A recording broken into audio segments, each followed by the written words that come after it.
Assalamualaikum warahmatullahi wabarakatuh. Shalom. Bagaimana kabarnya adik-adik calon siswa SMP 1 Ranca Ekek? Bapak berharap kalian, keluarga kalian dalam keadaan sehat walafiat. Pertama-tama kakak ucapkan syukur alhamdulillah, selamat atas diterimanya kalian sebagai calon siswa baru SMP Negeri 1 Ranca Ekek. Setidaknya 3 tahun ke depan kalian akan berhadapan, akan bertemu dengan Bapak Ibu guru di sekolah ini. Harapan Bapak kalian dapat menyesuaikan diri untuk mengikuti semua kegiatan pembelajaran yang dilakukan di sekolah ini. Pada kesempatan ini kakak akan diserai tugas untuk memberikan materi tentang kepramukaan. Salam Pramuka.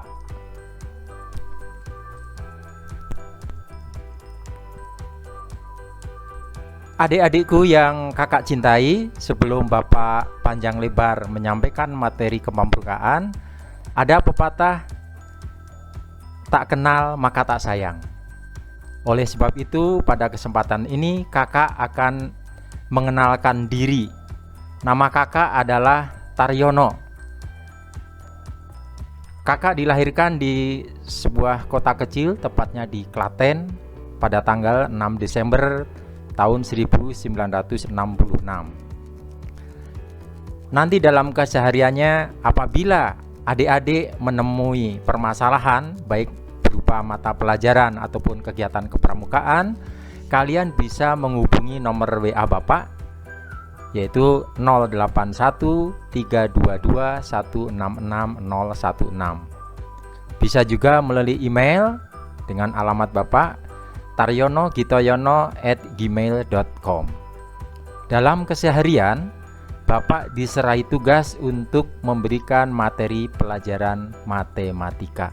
Mungkin itu sekelumit ataupun sedikit dari identitas pribadi Bapak. Mudah-mudahan adik-adikku sekalian bisa mengenal dan lebih akrab dalam kegiatan pembelajaran nanti. Nah, adik-adikku sekalian, pada kesempatan ini kakak akan sedikit saja memberikan tentang materi kepramukaan. Untuk materi kepramukaan ini, pertama diawali dari pengertian pramuka. Tentu adik-adik waktu di SD sudah mengikuti kegiatan pramuka. Bahkan mungkin ada yang super aktif, ikut kegiatan pasus, ikut lomba, dan lain sebagainya. Ini hanya sekedar mengingatkan saja bahwa pramuka itu mempunyai atau akronim dari Praja Muda Karana. Jadi ada 3 kata yang jika diartikan orang muda yang suka berkarya. Harapan Bapak, kalian sebagai generasi muda, sebagai generasi bangsa, termasuk orang-orang muda, mari kita berkarya di bidang kita masing-masing. Adik-adikku yang kakak cintai, tentu dalam kegiatan kepramukaan, kakak yakinlah waktu di SD sudah pernah belajar kepramukaan, bahwa untuk tingkatan kepramukaan itu diawali dari pramuka siaga, yang mana anggota pramuka siaga itu digolongkan dari umur 7 sampai 10 tahun. Mungkin ketika adik-adik berada pada kelas 1 sampai kelas 4 SD, kalian masuk dalam pramuka siaga. Nah, sekarang kalian sudah berada di kelas 1 SMP. Setidaknya kalian mempunyai umur 12 atau 13. Nah, kalian pada usia tersebut termasuk dalam kelompok pramuka penggalang.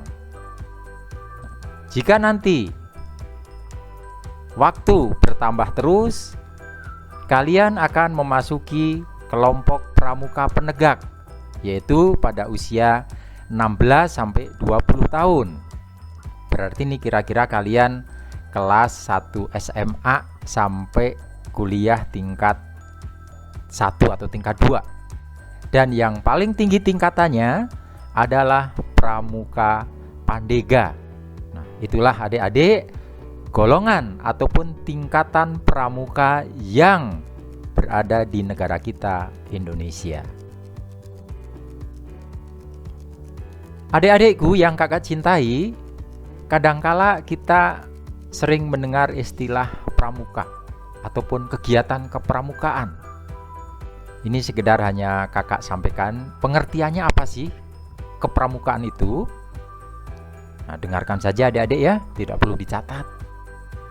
Kepramukaan adalah proses pendidikan di luar lingkungan sekolah dan di luar lingkungan keluarga dalam bentuk kegiatan yang menarik, yang menyenangkan, sehat, teratur, terarah, praktis yang dilakukan di alam terbuka dengan prinsip dasar kepramukaan dan metode kepramukaan yang sasaran akhirnya pembentukan watak dan akhlak serta budi pekerti yang luhur. Jadi nanti selama 3 tahun kegiatan kepramukaan itu tidak berada di dalam kelas tapi di alam terbuka. Tentu ini hal yang mengasihkan, yang menyenangkan ketika kalian ikut kemah ataupun kegiatan-kegiatan lomba-lomba yang lain.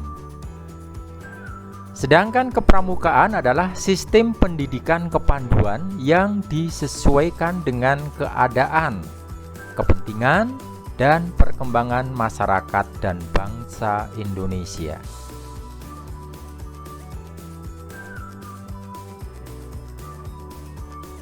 Adik-adikku yang kakak cintai, tentu kalian ketika mengikuti kegiatan permukaan sudah pernah belajar tentang bagaimana sejarah gerakan pramuka di Indonesia.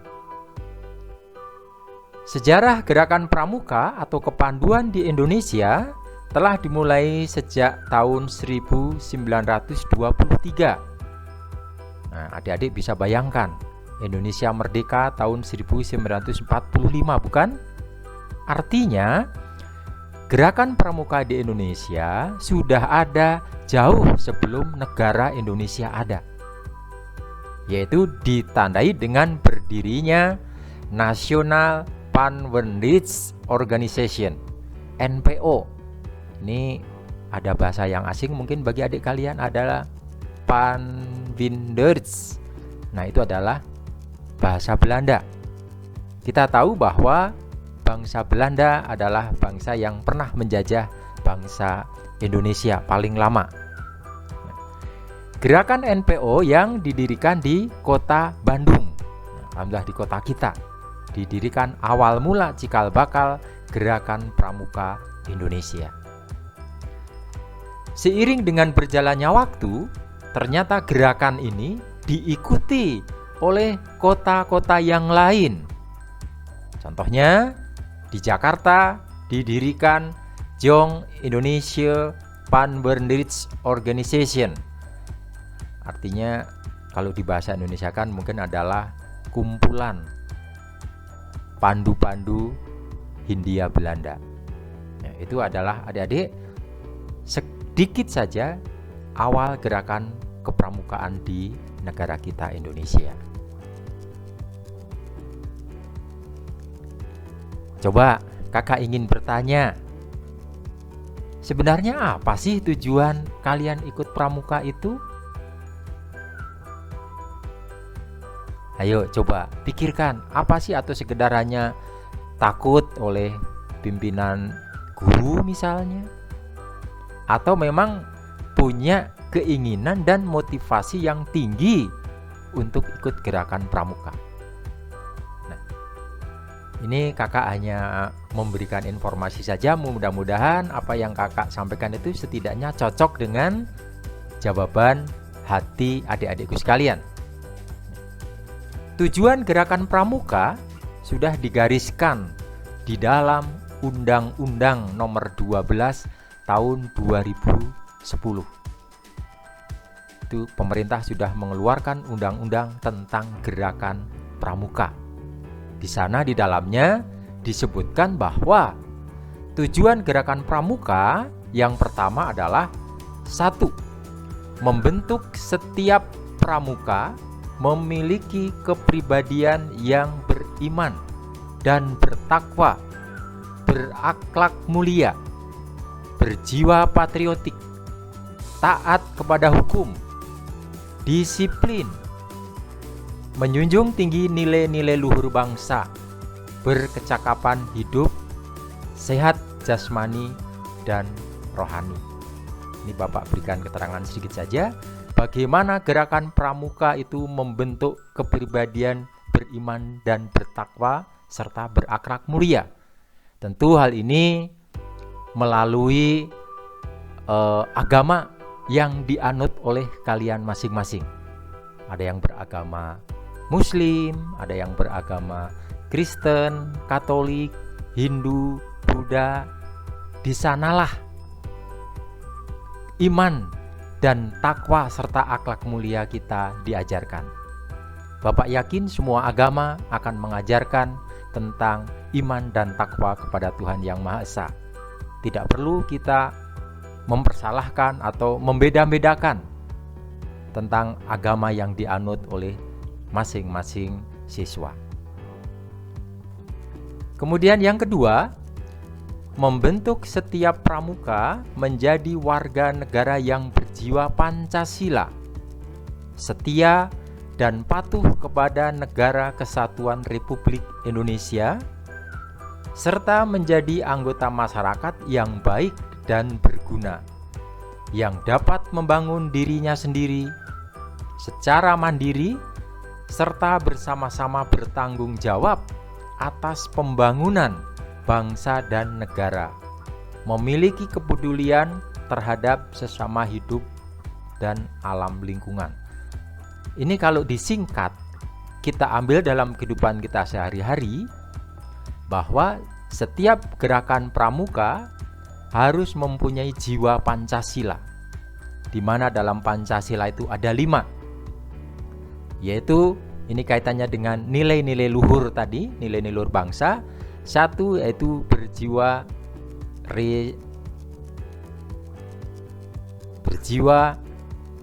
keagamaan, sila ke-1. Kemudian yang kedua mempunyai jiwa kemanusiaan sesuai dengan Pancasila sila yang kedua, serta mempunyai jiwa persatuan sesuai dengan sila ke-3, serta mengedepankan asas musyawarah. Jadi dalam kehidupan sehari-hari, jika ditemukan ada perbedaan, ada masalah, sebaiknya kita mendahulukan bermusyawarah. Dan yang terakhir adalah nilai-nilai keadilan. Itulah tujuan gerakan pramuka yang nomor 2. Di dalam gerakan kepramukaan tentu mempunyai prinsip-prinsip dasar pramuka. Apa yang menjadi prinsip-prinsip dasar pramuka Indonesia? Di sini ada 4, akan kakak sebutkan. Yang pertama adalah prinsip iman dan takwa kepada Tuhan Yang Maha Esa. Iman dan takwa tadi sudah kakak sampaikan, ini akan melalui agama yang dianut oleh kalian masing-masing. Dan ini sudah sesuai dengan kode kehormatan pramuka penggalang, yaitu tentang Trisatya dan Dasa Dharma. Yang kedua, peduli terhadap bangsa dan tanah air, sesama hidup dan alam seisinya. Jadi gerakan pramuka harus mempunyai rasa nasionalisme terhadap tanah airnya. Peduli terhadap sesama hidup, saling mengasihi, saling menyayangi, saling membantu, dan lain sebagainya. Serta mempunyai rasa cinta terhadap alam seisinya. Kita tidak bisa hidup tanpa adanya alam. Oleh sebab itu, kakak mengajak kepada adik-adikku sekalian untuk mencintai alam seisinya. Contoh perbuatan mencintai alam seisinya adalah 1. Membuang sampah pada tempatnya.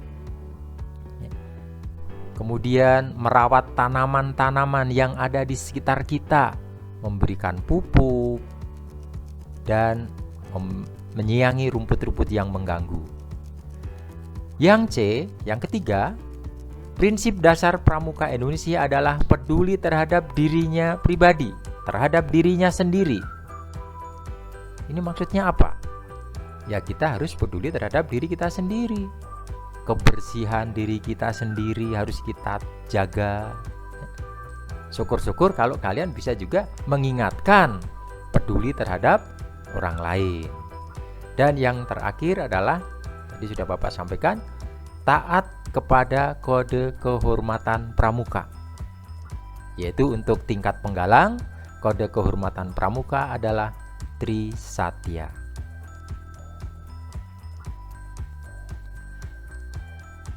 Kemudian adik-adikku yang Bapak cintai, mudah-mudahan masih semangat, tinggal sedikit lagi. Bagaimana nanti metode kepramukaan yang akan kalian jalani di sekolah kalian yang kalian cintai di SMP 1 Ranca Ekek ini? Metode kepramukaan yang digunakan selama kegiatan yang pertama adalah pengamalan kode kehormatan pramuka. Jadi selalu diingatkan akan kode kehormatan pramuka, khususnya pramuka penggalang. Yang kedua, belajar sambil melakukan. Jadi ini bukan teori, tapi teori disertai langsung dengan praktek di lapangan.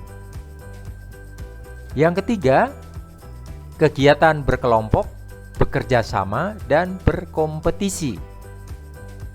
Adik-adik sekalian, kurikulum 2013 mengamanatkan di dalam sistem pembelajaran itu ditekankan kepada belajar secara kelompok, belajar bekerja sama, dan belajar berkompetisi yang sehat. Yang keempat, kegiatan yang menarik dan menantang. Tentu kegiatan dalam kepramukaan harus merupakan kegiatan-kegiatan yang menarik dan menantang, disesuaikan dengan usia kalian. Tentu dalam kegiatan pramuka tidak akan diberikan tantangan-tantangan yang sifatnya menyusahkan kalian, tidak mungkin. Yang kelima, kegiatan di alam terbuka. Ini sesuai dengan jiwa pramuka, bahwa kegiatan pramuka selalu melibatkan alam terbuka. Bisa di halaman sekolah, bisa juga di persawahan, bisa juga di gunung. Yang jelas pramuka tidak dibatasi oleh ruang kelas. Yang keenam, perlu adanya kehadiran orang dewasa yang memberikan bimbingan, dorongan, dan dukungan. Nah, nanti adik-adik akan selama mengikuti kegiatan pramuka akan dibimbing oleh kakak-kakak pembimbing. Bisa Bapak Ibu guru, bisa juga sebagai kakak-kakak yang kelasnya lebih tinggi, artinya siswa kelas 8 dan kelas 9. Yang ketujuh, penghargaan berupa tanda kecakapan. Nah, tentu dalam kegiatan pramuka penggalang setiap saat ada uji kompetensi. Ada yang nanti ada rakit 1, rakit 2, rakit 3, disertai dengan tanda-tanda kebesarannya. Dan yang terakhir, satuan terpisah antara putra dan putri, artinya nanti akan kegiatan laki-laki pramuka perempuan akan dipisahkan dengan anggota pramuka yang laki-laki. Itulah adik-adik sekalian metode kepramukaan yang akan dilaksanakan di sekolah ini. Mungkin itulah adik-adikku yang kakak cintai, sekilas atau sekelumit tentang materi MPLS kepramukaan Harapan kakak, adik-adikku sekalian bisa memahami dan bisa mengikuti serta melaksanakannya. Terima kasih atas perhatiannya. Wabillahi taufiq wal hidayah. Assalamualaikum warahmatullahi wabarakatuh. Salam Pramuka.